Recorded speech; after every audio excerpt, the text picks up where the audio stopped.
Vamos nos preparar, né, para a prece inicial da nossa palestra do dia de hoje.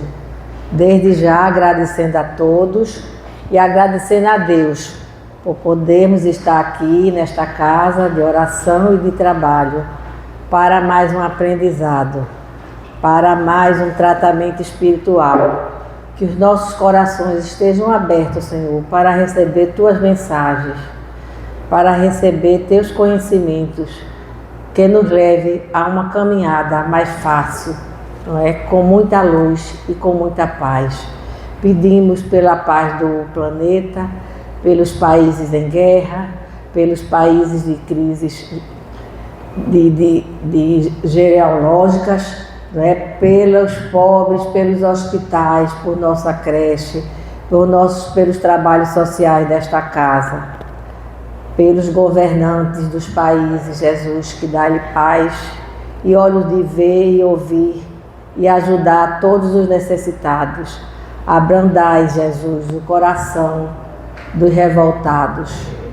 Abençoa o nosso palestrante, que nós possamos da melhor maneira possível, não é? Ouvir, aprender e continuar com as palavras dessa palestra tão importante que vai ser no dia de hoje. O tema da palestra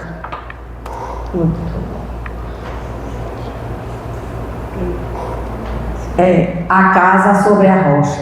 O assunto, o tema da palestra é a casa sobre a rocha. Que Deus abençoe a todos e possamos continuar com o nosso trabalho. Boa noite. Ela esqueceu de avisar meu nome a vocês. Eu sou José Nilson Henrique, sou trabalhador aqui da casa, passei uns dias afastado, estou voltando. E hoje, pela manhã, fui convidado às pressas para fazer a palestra. E André me disse, José Nilson, tu tem uma palestra pronta? Eu disse, tem uma palestra pronta. Aí eu disse, não, tu dá a palestra porque o palestrante faltou. Mas antes de começarmos, seria a casa sobre a rocha. Interessante eu dar alguns avisos. Primeiro aos presentes que estão em tratamento, que necessitam vir às quartas-feiras, que venham, porque é um tratamento espiritual, é a mesma coisa do que um tratamento médico. Se você não fizer todos os procedimentos, os resultados não serão obtidos conforme as aspirações de vocês. Então, se vocês querem ficar bons, querem melhorar, então venham. Se os irmãos convidarem, pedirem para vocês virem às quartas-feiras, venham. Colocar o nome ali na cestinha para a quarta-feira é importante, mas a presença de vocês também. Então, caso sejam convocados a virem às quartas-feiras, que venham, tá certo? Dado o recado, então vamos lá.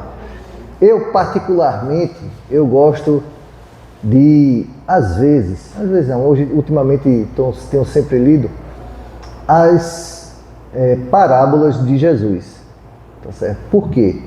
Porque elas são, ao meu ver, tá certo? De simples leitor, eu acho elas complexas, acho elas completas, acho elas com um ensinamento muito profundo para que a gente possa ser um ser humano melhor. Então, eu vinha ultimamente lendo sobre as parábolas de Jesus e eu me deparei com a casa sobre a rocha. Então, ela é uma parábola de fácil entendimento. Eu diria até que, do ponto de vista de entendimento, todo mundo que lê entende ela. É diferente da figueira que Jesus mandou secar e ela secou, que ali há um entendimento um pouquinho mais complexo. Aqui ela é bem cartesiana, é bem simples, mas ela lhe dá um leque de entendimentos. Ela permite que você saia abrangendo de formas diferentes e de um prisma diferente para que você tenha entendimentos diferentes sobre uma mesma parábola. Então hoje a gente vai refletir um pouquinho sobre a casa sobre a rocha. Abro aspas. Portanto, quem ouve estas minhas palavras palavras e a pratica, é como um homem prudente que constrói sua casa sobre a rocha. Caiu a chuva, transbordaram os rios, sopraram os ventos e deram contra aquela casa, mas ela não caiu, porque estava alicerçada na rocha. No entanto, quem ouve estas minhas palavras e não as pratica é como um insensato que construiu sua casa sobre a areia. Caiu a chuva, transbordaram os rios, sopraram os ventos e deram contra aquela casa. Ela caiu e foi grande sua queda. Observem que não tem o que entender muito. Você leu, encaixou. Porém, todavia, contudo e entretanto, nós podemos observar algumas coisas. A primeira, aquele que construiu a casa sobre a rocha, recebeu a chuva, recebeu os ventos e recebeu toda a tormenta.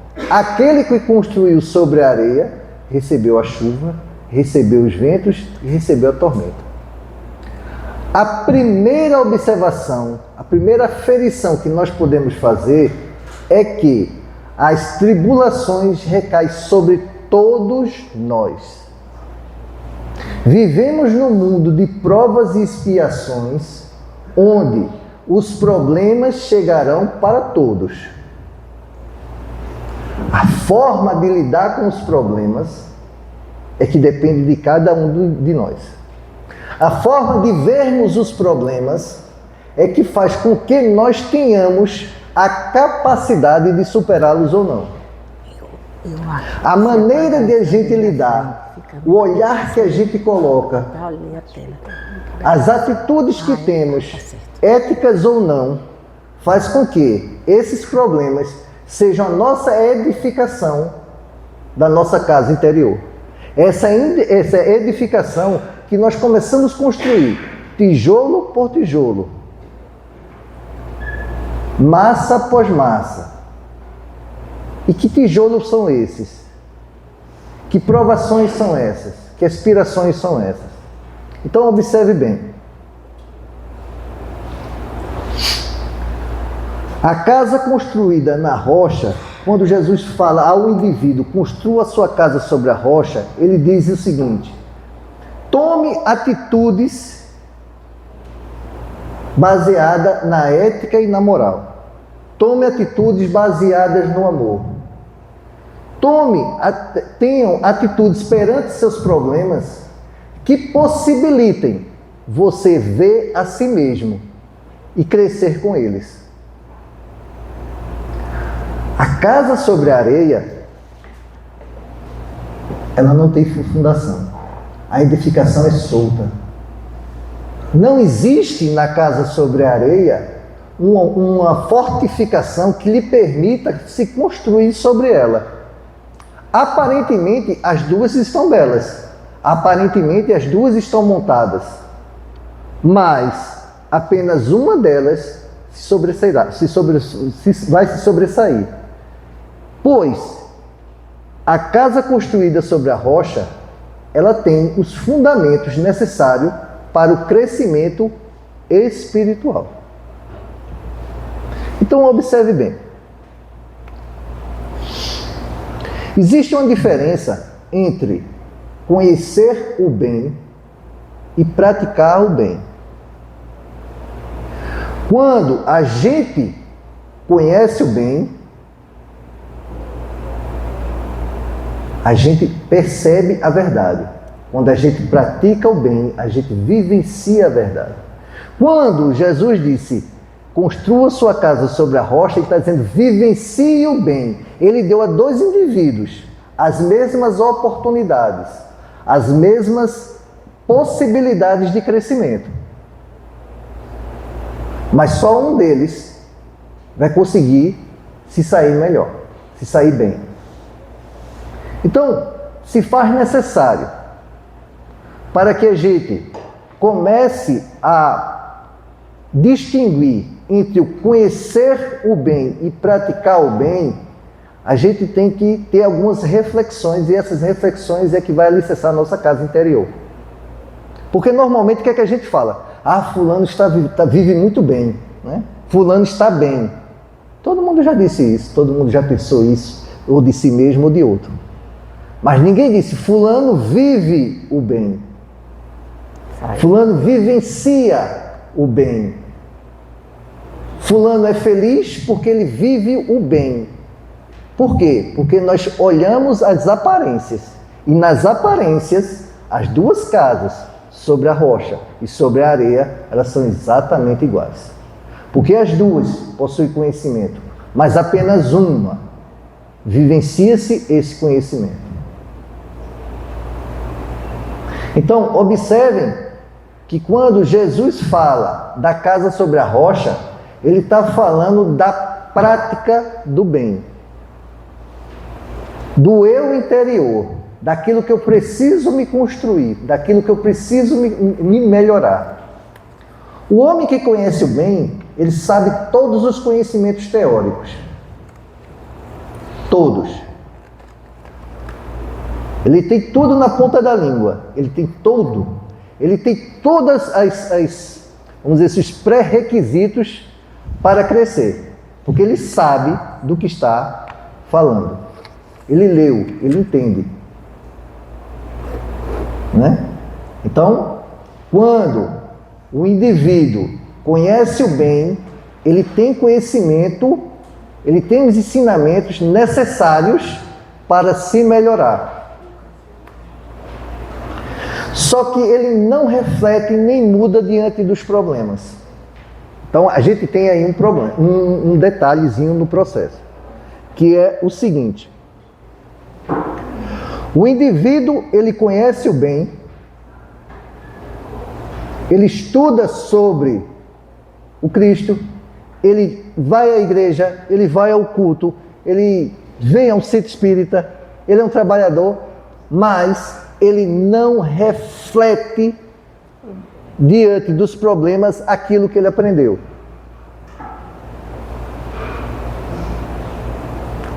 E o que é necessário para eu refletir diante dos problemas? O que se faz necessário para eu, diante de um problema, eu parar e dizer assim, o que é que eu preciso fazer aqui para tomar uma decisão que seja assertiva e que me faça crescer espiritualmente? Se faz necessário nós olharmos para dentro de nós. É aquilo que eu digo sempre aqui, a gente se olhar no espelho da moralidade, de forma nua. O que significa isso? Será o que eu faço, será o que eu estou fazendo está certo?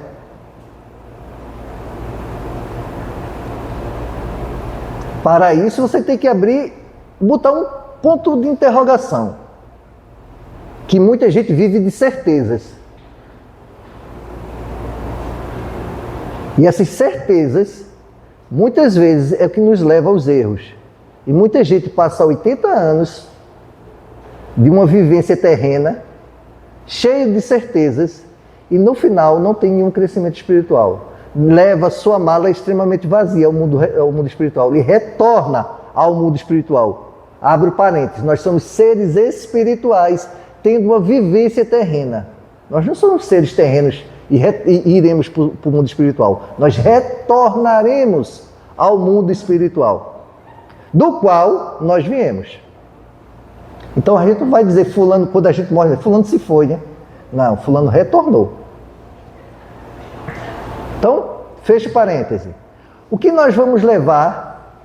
Nós vamos levar em nossas malas que não estrague, não apodreça e não seja motivo de disputa odiosa. Tudo aquilo que nós aprendemos, compartilhamos e ensinamos. Só. Todo o resto fica. E esse todo o resto que fica é o que nós não podemos nos apegar. Nós vamos falar um pouquinho disso lá na frente. Então observe, nós temos que ter a capacidade de aprender, captar aquilo que é bom e jogar em nossas vidas de forma a nos dar uma orientação melhor. Ou seja, tudo aquilo que nós aprendemos, lemos, vivenciamos, é motivo de aprendizado. É motivo de aprendizado. E esse aprendizado é um dos tijolos que nós edificamos nossa casa sobre a rocha. Quando nós passamos pela vida, nós não tomamos decisões corretas, nós somos desonestos, nós no trabalho pegamos aporte daquilo que não é nosso, nós estamos nos desviando da honestidade, da ética e da moral, nós estamos alicerçando nossa casa na areia, porque um dia vai desmoronar. Quando ele diz, todo aquele que escuta a minha palavra e executa para o bem. E executa para o bem. Todo aquele que conhece a palavra, mas não a pratica, normalmente ele tem discursos eloquentes. Ele fala bonito. E você pensa que aquele indivíduo, não, esse indivíduo aí, ele sabe, ele tem conhecimento, mas ele vivencia esse conhecimento. Quantas pessoas têm conhecimento e têm arrogância?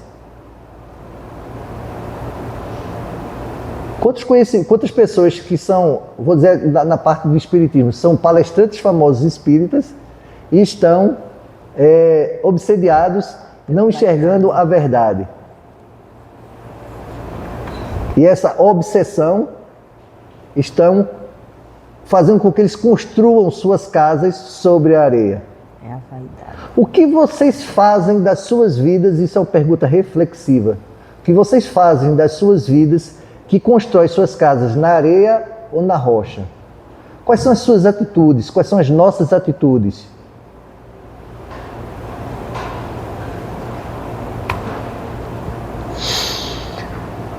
Para você vivenciar o bem, você não pode ser escravo dos seus desejos. E aí eu botei falta do exercício da vontade, não é das vontades, é da vontade. E aí eu vou explicar uma coisa a vocês. Existem duas coisas, desejo e vontade. São duas coisas completamente diferentes. Desejo é pulsante, é algo que meu corpo pede. Independente do que eu queira ou não, meu corpo pede. Vontade é aquilo que eu exerço sobre o meu desejo. Ok? Eu vou exemplificar para ficar mais fácil. Eu estou de regime, mas tem um bolo de chocolate muito delicioso. Meu corpo quer aquele bolo de chocolate. Mas minha vontade tem que ser exercida sobre o meu desejo, dizer, eu estou de dieta e eu não vou comer aquele bolo. Ok? Então eu tenho minha vontade, ela é soberana sobre os meus desejos. Todo aquele que é escravo dos desejos, ele não tem vontade. Um viciado em drogas é escravo dos seus desejos. Então, eu desejo tal coisa. Não, se você deseja e você vai fazer, você não consegue evitar aquilo ali, você é escravo. Se você é escravo, você não é livre. Então o homem só é livre quando ele faz o que não quer. Legal isso, né? O homem só é livre quando ele faz o que não quer. Por quê? Porque ele vai exercer sua vontade e não seus desejos. O desejo dele é fazer.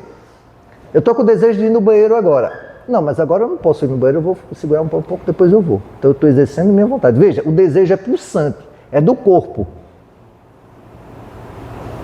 E o que é que isso tem a ver com a casa sobre a rocha? Quando você sente a vontade, você quer exercer a vontade, mas você não consegue. Você faz seu desejo diante dos problemas. Você grita. Você deixa seu lado animalesco se sobressair. Aí eu falo por mim. Né? No trânsito. No trato com os colegas de trabalho, no trato com a esposa, no trato com os filhos. Você sabe o que é correto, mas você não consegue exercer isso porque seu desejo está sobressaindo sobre sua vontade. Quando sua vontade se sobressai sobre seu desejo, uma vitória, mas isso tem que se tornar um hábito. E hábito, a gente empurra de escada abaixo. Hábito não vem com o tempo, do nada. Você se acordar de 4 horas da manhã para se organizar para ir para uma academia às 5 horas, você vai na força do ódio. Mas você vai. Até que aquilo se torna um hábito. E aquilo, no dia que você não vai, você sente falta. Eu ainda não estou nesse estágio, estou na força do ódio. Eu me acordo 5 horas, eu vou, eu chego. Quando eu chego na academia que saio desse danado. A casa cai, viu? Mas eu tenho que ir. Eu tenho que ir porque tem que formar o hábito. A leitura é um hábito. É um hábito. Você tem que ler um dia, aí você acha ruim, lê 2, lê 3, no terceiro, no 4. Lá no 30º ainda não tem hábito. Mas depois de 2 anos, no dia que não lê, você sente falta. Então perceba que o hábito é a vitória da vontade sobre o desejo. É tornar aquilo, é pegar o aprendizado, é ouvir a palavra do Cristo e tornar um hábito no seu dia a dia. Esse é o nosso problema. A gente não torna um hábito.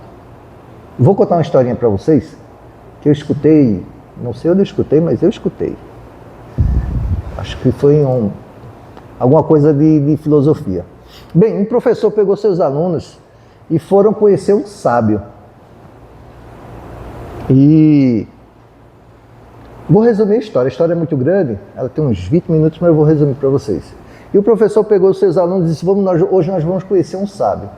E chegando lá, foram apresentados ao sábio. E o sábio disse, olha, nossa primeira lição é subir a montanha. Vocês podem perguntar o que vocês quiserem. Quando eles começam a subir a montanha, o sábio encontra um senhor que vai tangendo alguns porcos.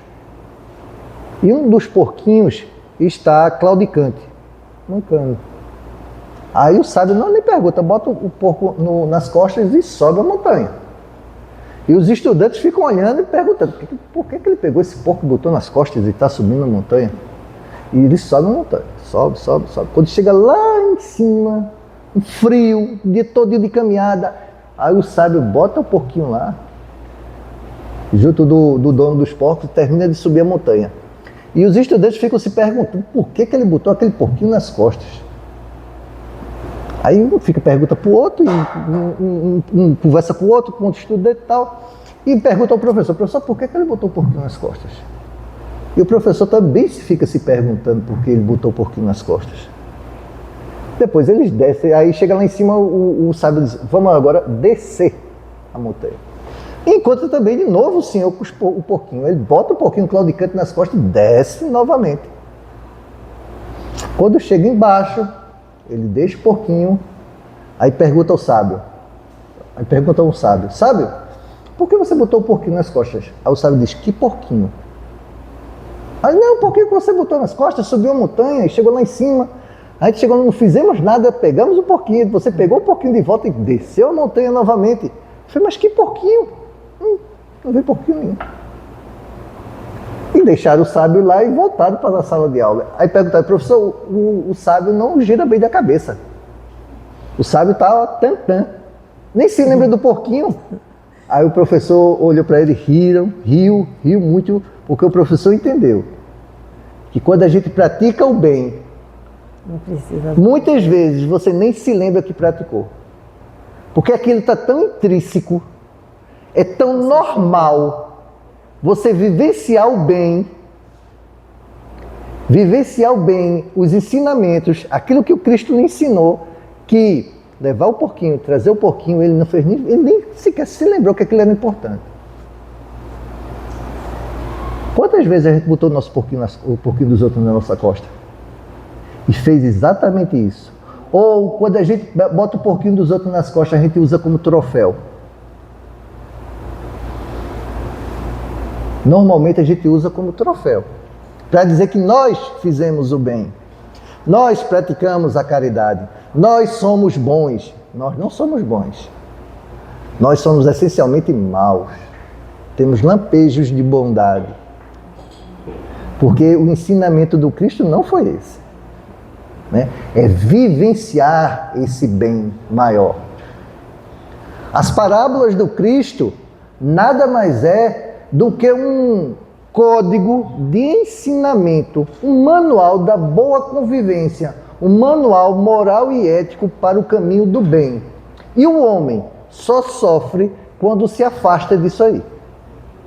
Veja, o homem sofre quando se afasta do caminho do bem. Mas por Deus ser imensamente bom e justo, Ele nos volta ao caminho. E de onde vem esses problemas? Que são as tempestades, o vento, a tormenta, que cai sobre os justos e os injustos. Essa tormenta, essas tempestades, são os ensinamentos que a gente precisa vivenciar para evoluir moralmente. Eu já disse evoluir moralmente aqui umas 4 ou 5 vezes. Porque é uma das premissas da codificação kardeciana, tá? A evolução espiritual. Então, nós estamos aqui para um aprendizado. A gente não veio aqui passar férias. A gente não veio aqui brincar de estar encarnado. A gente veio aqui aprender. E uma vez que a gente aprende, aí a cobrança é em dobro. Josemilson, diga, senhor, você fez uma palestra sobre a Casa na Rocha, não foi? Foi. Isso é eu voltando, né? Retornando ao mundo espiritual. Beleza, a gente tem aqui suas contas para acertar. Não pode dividir em 10 vezes, já está parcelado. Aí vai ver o que foi que eu fiz. E a cobrança vai ser maior. Por quê? Porque eu tive a oportunidade de ler e de aprender. E o que eu fiz com esse aprendizado? Né? A nossa sorte é a misericórdia divina. Porque Jesus disse, nenhuma das minhas ovelhas está perdida. É nisso que eu me seguro. Então não estou perdido. Estou na luta. Estou na área e se derrubar é pênalti. Estamos na área. Então esse aprendizado, essa convivência do bem, entendeu? Esse tentar vivenciar o bem. Né? Então, ao contrário, quando você começa a praticar o bem, você faz uma reflexão sobre seus pensamentos e atitudes. Veja, reflexão sobre pensamentos e atitudes é reforma íntima. É reforma íntima. Aquilo que a codificação kardeciana bate sempre na mesma tecla de reforma íntima, reforma íntima, reforma íntima, é justamente isso. Entendeu? É você refletir, será que o que eu fiz está certo ou está errado? Percebam que nós temos dentro de nós o que alguns chamam de o Josemilson bom e o Josemilson ruim, mas que na realidade é esse sentimento intrínseco que nós temos, que nós sabemos o que nós devemos fazer, mas nós não fazemos. Então, quando a gente age de má vontade ou age errado, no fundo a gente sabe que errou. Mas o nosso orgulho não nos deixa olhar para dentro de nós. Então nós temos que primeiro acalmar esse monstro chamado orgulho. Não é? Certa vez perguntaram ao sábio, perguntou ao sábio, sabe, eu tenho vontade de fazer o bem e não consigo. E às vezes eu tenho vontade de fazer o mal e eu consigo. Por quê? Aí o sábio respondeu, é que você tem 2 animais dentro de você. Um lobo bom e um lobo mau. Aí ele perguntou ao sábio, e qual dos dois vai ganhar essa briga? Aquele que você alimentar. aquele que você alimentar.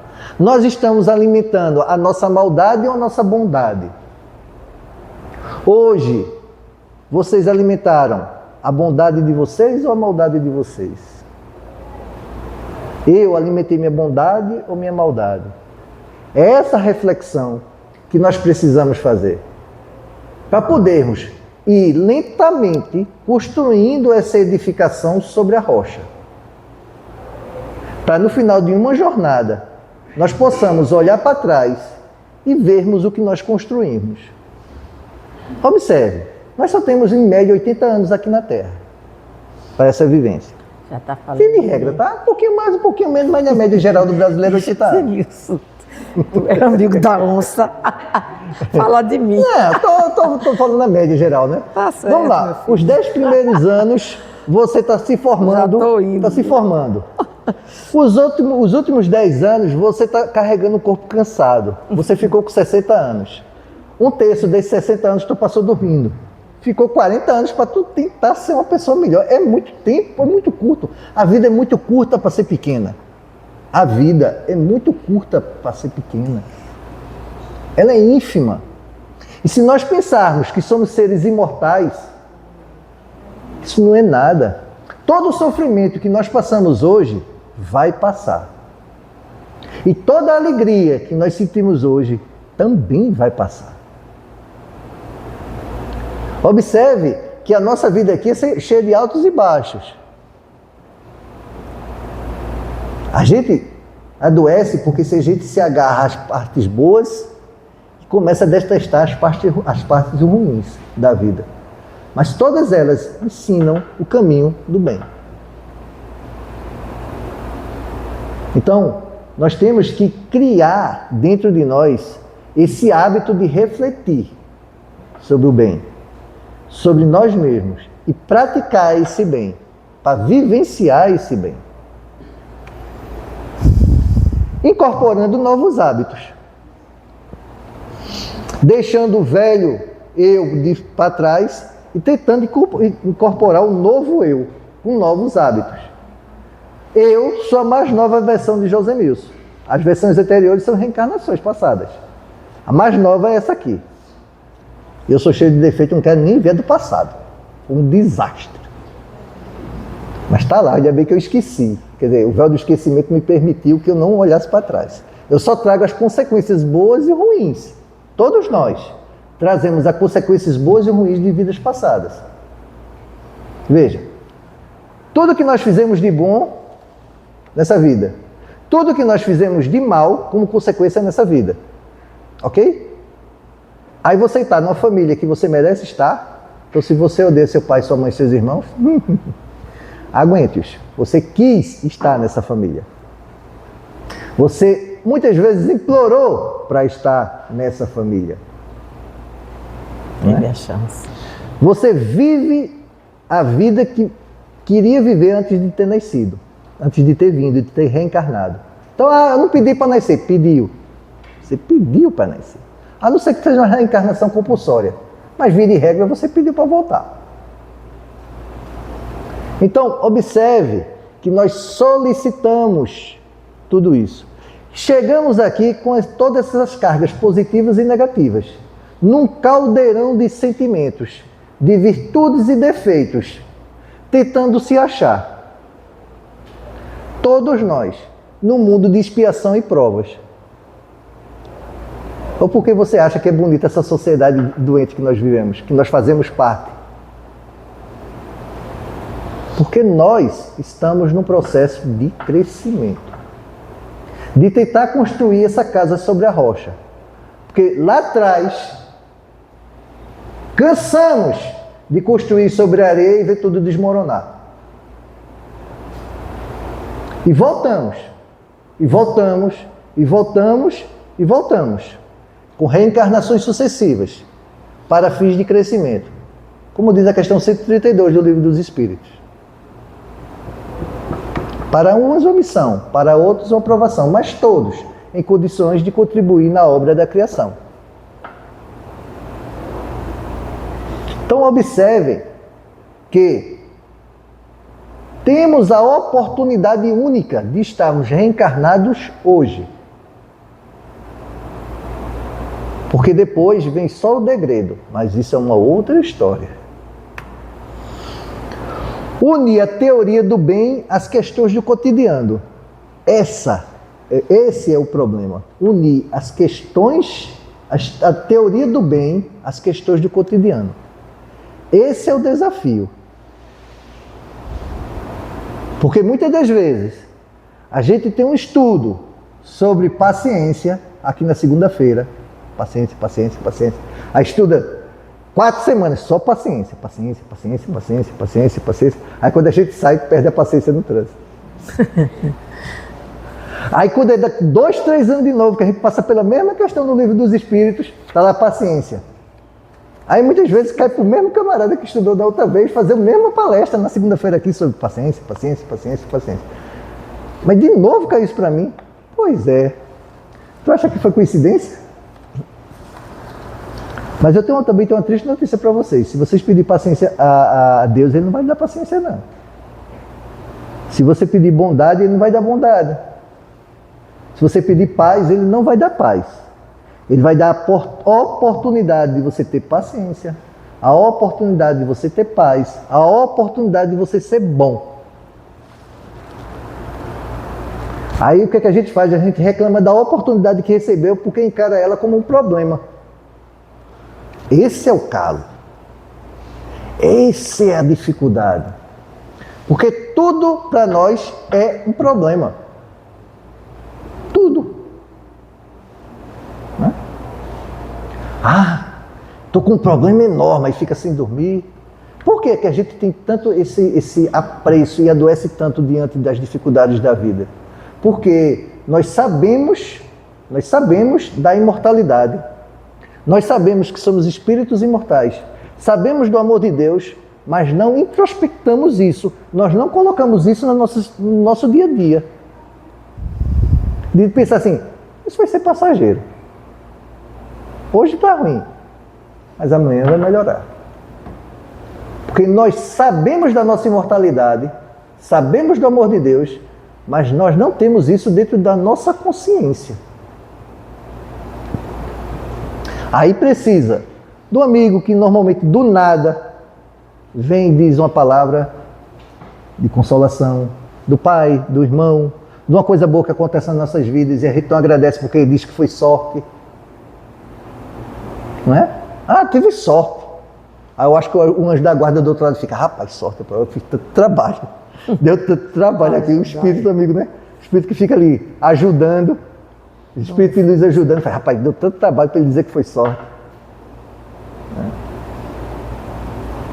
Mas isso faz parte do nosso aprendizado. Faz parte do nosso aprendizado. Crítica sobre a aparência. Veja, quando a gente fala da casa sobre a rocha e da casa sobre a areia, ambas as duas são belas, ambas as duas estão pintadas, ambas as duas estão lindas, com vidraças, cortinas, tudo perfeito, tudo. Mas só uma vai resistir à ventania. Veja, qual o nosso objetivo aqui no planeta Terra como espíritos reencarnados? Aprender a amar.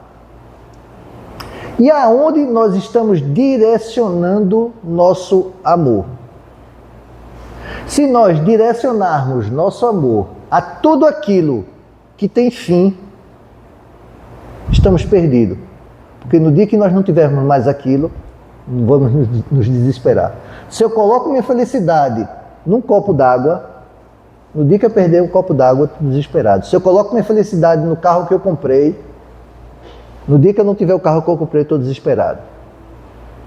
Porque eu estou colocando o meu amor, minha energia ativa como ser humano num bem finito. Mas quando eu coloco minha energia, o amor, o aprendizado em algo que não tem fim, eu não saio perdendo nada, só tenho a ganhar. Que é colocar nossas forças no aprendizado do amor ao próximo. Do amor ao próximo. Então, o que eu quero dizer, o que é que isso tem a ver com a casa sobre a rocha? Onde é que nós estamos colocando nossa energia no dia a dia?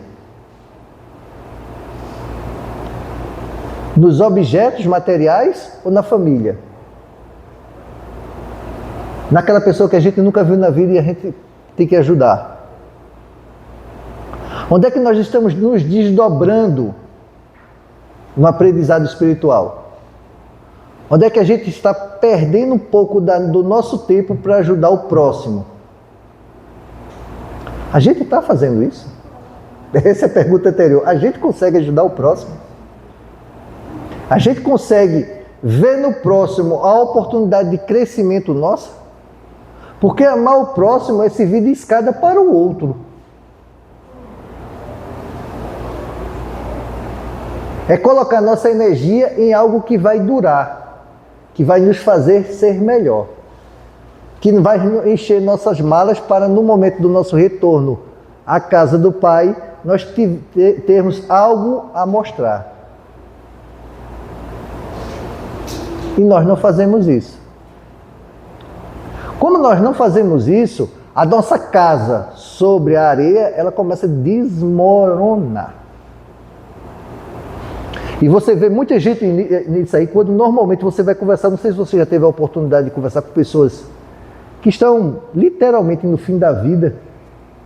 Eu li um livro sobre um diretor de um médico do hospital americano, que ele começou a perguntar aos doentes terminais aquilo que ele queria da vida, aquilo que ele achava que deveria ter feito, que ele começasse a desabafar sobre a vida. Nenhum dos entrevistados falou que ficou feliz por ter conseguido uma casa, uma mansão, ter viajado. Foi unânime a resposta. Eu devia ter ficado mais com minha família, com meus filhos. Sinto falta da minha esposa, sinto falta dos meus filhos que não vejo há anos. Teve um que disse, eu perdi minha vida construindo algo que não sei por que construir. Hoje meus filhos vivem e disputam e brigam pelo aquilo que eu estou deixando e eu estou aqui. Tento conversar com eles e não consigo. Tento falar para eles o que é importante para a vida e não consigo. Porque ele depositou todo o seu amor, sua energia, sua vida em algo finito. Trago para nós aqui o que é que nós estamos fazendo na nossa vida. Onde é que nós estamos colocando a nossa casa interior? O que nós estamos colocando dentro dos nossos corações que nós vamos levar na nossa bagagem. Percebam que nós temos uma dificuldade de entender isso. E por que nós temos essa dificuldade? Porque o dia a dia nos leva a só pensar no agora, no agora, no agora, no que eu preciso, no que eu quero, no que eu posso, eu.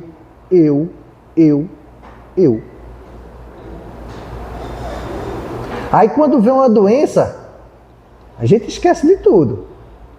A gente vai pensar que o importante é ter saúde. Mas quando a gente tem saúde, a gente não se lembra dela. Porque a nossa capacidade de valorizar o que nós temos é pequena. Pequena. Abro mais um parêntese. A felicidade para Aristóteles não era ter tudo o que quer, era querer tudo o que se tem. Eu posso não ter a melhor casa do mundo, mas eu tenho uma casa que é minha e eu quero a minha casa. Eu sou feliz na minha casa. Eu não preciso brigar por uma casa que não é para mim. Uma vida que não é a minha. Então percebam que a gente tem dificuldade até de definir aquilo que é mais simples na nossa vida. Se eu perguntar a vocês o que cada um de vocês busca, todo mundo vai dizer, no íntimo, a felicidade. Mas se eu perguntar a vocês o que é felicidade, aí esquece. A gente não sabe o que é felicidade. A gente, felicidade para mim é. Mas a gente não sabe decidir exatamente o que é a felicidade. E vou abrir agora um outro parêntese, com 4 definições perfeitas sobre felicidade. Para Platão, felicidade é o desejo, e você só deseja aquilo que não tem. Então eu só vou ser feliz quando eu tiver um carro, quando eu tiver uma casa, quando eu me casar. Eu só vou feliz quando. Só vou ser feliz quando. Hoje eu não sou. E Aristóteles, eu sou feliz hoje com o que eu tenho. E Spinoza disse o seguinte, felicidade é uma passagem para o estado mais potente do próprio ser, ou seja, é a alegria. Se eu estou sentindo alegria agora, então eu estou contente, eu estou feliz, então eu estou no meu máximo. Eu estou feliz. Aí veio... Fico falando. Ela Parou? foi mudar a pilha. Foi mudar a pilha. Oi? Ela foi mudar a pilha. Então tá bom. Vou continuar sem o seu microfone. Continue. Aí veio Jesus. E o que foi que Jesus disse? A felicidade está no outro, na nossa capacidade de amar o outro. E desmoronou tudo. Desfez tudo. Agora, como nós somos seres imperfeitos, nós vamos variando nessas 4 definições de felicidade. A gente fica variando. Às vezes nós nos sentimos muito alegres, felizes. Às vezes nós vamos pensar que só seremos felizes quando tivermos alguma coisa. Por quê? Por que a gente varia nessas 4 definições? Porque nós não temos a perfeição dentro de nós. Somos seres perfectíveis. E nesse momento que nós buscamos essa perfeição, nos melhoramos, nós vamos lentamente convergendo ao Cristo. E nos afastando do sofrimento. Todo o sofrimento que nós temos deriva do nosso afastamento das leis morais do Cristo. Quem quiser saber sobre as leis morais, temos 12 leis morais. Lá no Livro dos Espíritos. O livro 3º do Livro dos Espíritos. Então é importante a gente entender o que o Cristo veio dizer há 2000 anos, introspectar dentro de nós, fazer essa análise e começarmos a mudar nossas atitudes, mudando nossos velhos hábitos, incorporando nossos novos hábitos.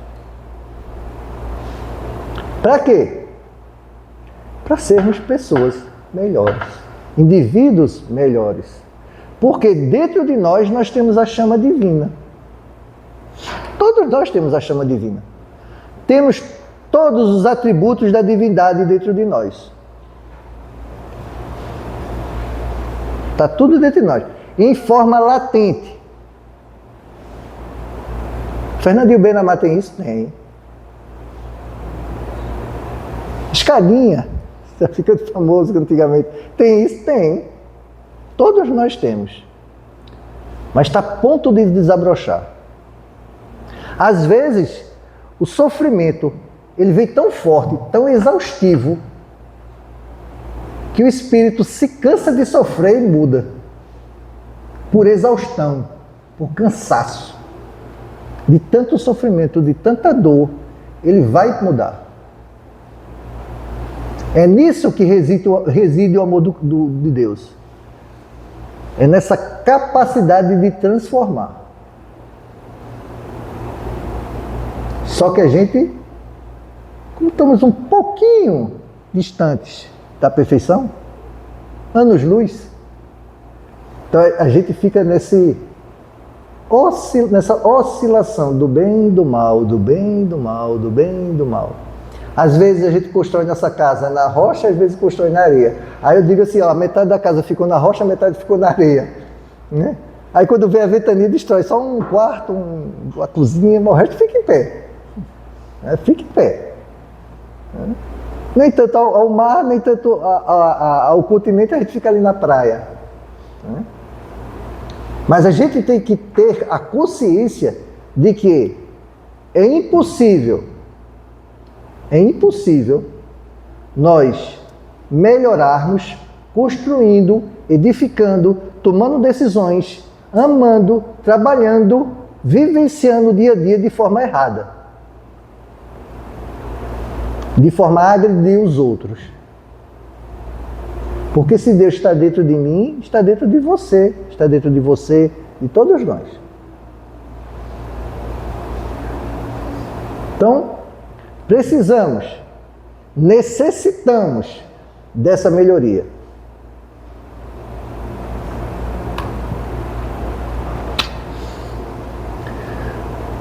Conhecer o bem e viver o bem. Essa é a plenitude, essa é a definição, essa é o nosso desafio. Repito o que eu disse lá no início. Muitas das vezes a gente diz, fulano está bem, fulano vive bem. Mas a gente não diz, fulano vive o bem. Veja que o artigozinho aí tá, é um detalhe que muda tudo. Viver bem é uma coisa. Viver o bem é outra.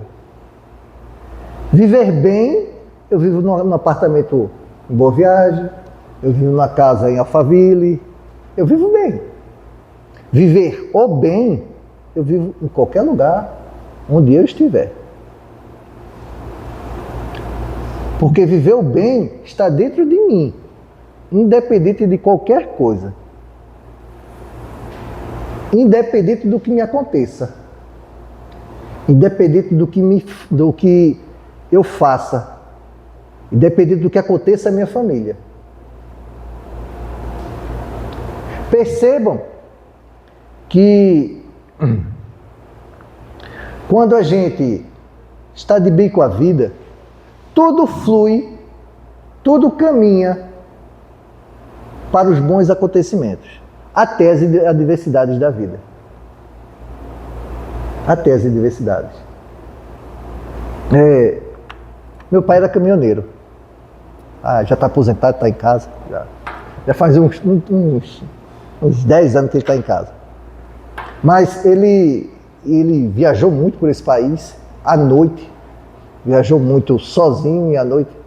E ele conta a história que uma vez, acho que estava umas 10 horas da noite. Aí ele vinha, o caminhão quebra, pisa na embreagem e o caminhão sem embreagem. Aí ele desceu, ficou sem marcha, foi deixando o caminhão. Aí ele viu uma casinha lá longe. Esse rapaz, eu vou, graças a Deus, tem uma casinha. E ele foi lá e estacionou o caminhão na casa. Como ele também já foi mecânico, ele sabia consertar o caminhão. Só que ele não tinha a ferramenta de tirar a caixa de marcha para trocar a embreagem. Você tira a caixa de marcha e troca a embreagem que deu problema. Aí quando ele parou, aí ele olhou assim e disse, rapaz, deu muita sorte estar aqui. Aí ele, da maneira dele, ele fez uma prece.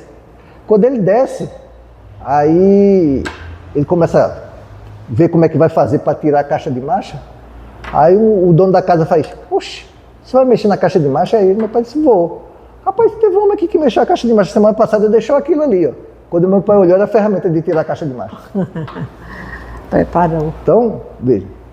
Mas na ignorância dele, porque meu pai não tem estudo, ele disse que vinha conversando sozinho e falando com Deus, ele agradeceu do momento que quebrou ao momento que saiu com o carro consertado. Então, a capacidade de reconhecer, ser ajudado, depende de nós. A capacidade de entender que nós nunca estamos sós, depende de nós. E a capacidade, acima de tudo, de pedir ajuda, depende de nós. Por que a gente não pede? Por orgulho.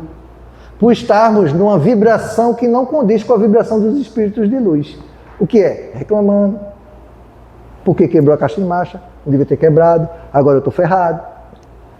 Então nada contribui.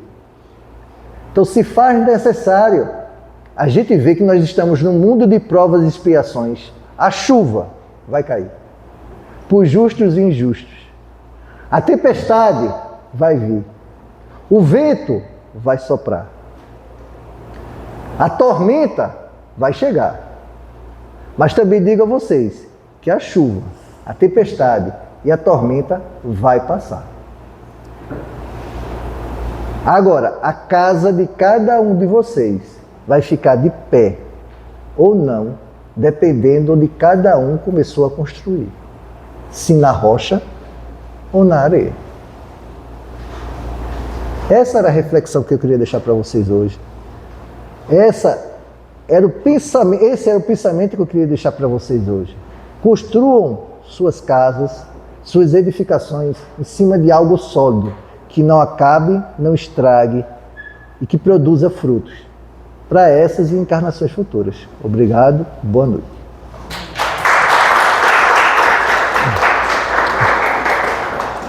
Me dá o fone, esse fio daí. Esse aqui, sim. Puxa esse aí, puxa ele aí. Gente, tá.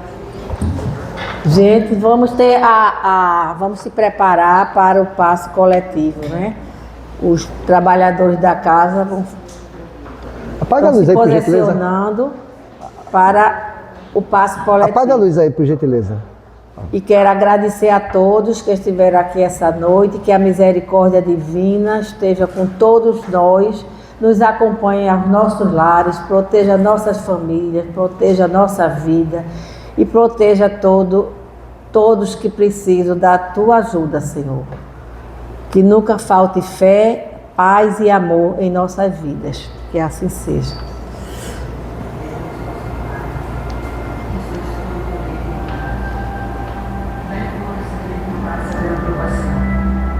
Dai-vos aquele que procura a verdade, onde o coração come a compaixão e a caridade. Deus, dai ao viajor a estrela, ao aflito a consolação, ao doente conforto. Pai, dai ao culpado a vida, ao espírito a verdade, à criança unida, ao órfão o Pai. Senhor, que a vossa bondade se estenda sobre tudo que criastes. Piedade, Senhor, para aqueles que não conhecem, esperança para aqueles que sofrem. Que a vossa bondade permita aos Espíritos Consoladores derramarem por toda parte a paz, a esperança e a fé. Deus, um raio, uma faísca do vosso amor pode abrasar a terra. Deixai-nos beber nas fontes da vossa bondade fecunda e infinita, e todas as lágrimas secarão, todas as dores se tornam. Um só coração, um só pensamento subirá até vós, como um grito de reconhecimento e de amor. Como Moisés sobre a montanha, nós nos esperamos de braços abertos. Ó bondade, ó beleza, ó perfeição, e queremos de uma sorte alcançar a vossa misericórdia. Deus, dai-nos força de jurar o progresso, a fim de subirmos até vós. Dai-nos a caridade pura, dai-nos a fé e a razão, dai-nos a simplicidade, que fará de nossas almas e espírito onde se refletirá a vossa divina imagem.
Boa noite a todos. Quem comprou a rifa vai ter o sorteio agora. Vamos ver quem vai ganhar o quadro. Vai, José. Comigo mesmo.